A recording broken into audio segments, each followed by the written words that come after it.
നമസ്കാരം. Best media tech Hindi school of learning ക്ലാസ്സിലേക്ക് 9ാം ക്ലാസ്സിലെ എല്ലാ കൂട്ടുകാർക്കും സ്വാഗതം. ഇന്നത്തെ ക്ലാസ്സിൽ അകാൽമേ സാരസ് പാഠഭാഗത്തു നിന്നും വരുന്ന ആസ്വാദന ടിപ്പണിയാണ് കൊടുക്കുന്നത്. അകാൽമേം സാരസ് കേദാർനാഥ് സിംഗ് की കവിത है. ക്ഷാമകാലത്തിൽ സാരസപക്ഷികൾ കേദാർനാഥ് സിംഗിൻ്റെ കവിതയാണ്.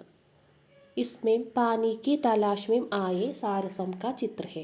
ഇതിൽ വെള്ളം അന്വേഷിച്ചു വരുന്ന സാരസ പക്ഷികളുടെ ചിത്രമാണ്. ധർത്തി പർ ജീവൻ പ്രകൃതി സന്തുലൻ സെ ഹി സംഭവ് ഹോ സക്താ ഹെ. ഭൂമിയിൽ ജീവിതം പ്രകൃതിയുടെ സന്തുലിതാവസ്ഥയെ അടിസ്ഥാനമാക്കിയാണ്. പർ മനുഷ്യ അപ്നെ സ്വാർത്ഥ കെ ലിയെ പര്യാവരൺ കോ ബിഗാഡ് രഹാ ഹെ. പക്ഷേ മനുഷ്യൻ തൻ്റെ സ്വാർത്ഥ താല്പര്യത്തിനായി ഇത് നശിപ്പിക്കുകയാണ്. अकाल में सारस पक्षी पानी के तलाश में एक देश से दूसरे देश में चले जाते हैं. ക്ഷാമകാലത്തിൽ സാരസപക്ഷി വെള്ളം അന്വേഷിച്ച് ഒരു രാജ്യത്തു നിന്നും മറ്റൊരു രാജ്യത്തിലേക്ക് പോകുന്നു. താലാബോം കെ ബിന യേ സാരസ് പക്ഷി നഹി രഹ സക്തേ.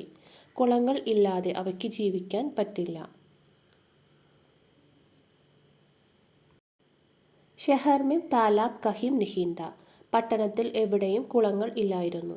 एक बुढ़िया ने एक कटोरी में पानी रख देते हैं पर सारस പക്ഷി उसे नहीं देखते.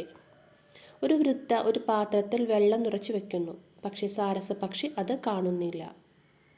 സാരസോं की डाइनों से धान की सूखी पत्तियों की गंध निकलती है. സാരസ പക്ഷിയുടെ ചിറകിൻ്റെ അടിയിൽ നിന്നും നെല്ലിൻ്റെ ഉണക്ക ഇലകൾ വീണ് അതിൻ്റെ മണം വരുന്നു. സാരസ പക്ഷി പാനി കെ ലിയെ ബിന ഹി ലോട്ട് ഗയേ. സാരസ പക്ഷി വെള്ളം കിട്ടാതെ തിരിച്ചു പോകുന്നു. വേ പ്യാസെ ഹി ദേ. അവ ദാഹിച്ചാണ് പോയത്. നിരാശാദി ഉൻകെ മൻമേ. നിരാശയായിരുന്നു അവരുടെ മനസ്സിൽ. മാനവ് കി മൂർഖതാ പർ ദയാദി ഓർ ഘൃണാബി. മനുഷ്യൻ്റെ വിഡ്ഢിത്തത്തിനോട് അവയ്ക്ക് ദയ തോന്നി, കൂടാതെ വെറുപ്പും തോന്നി.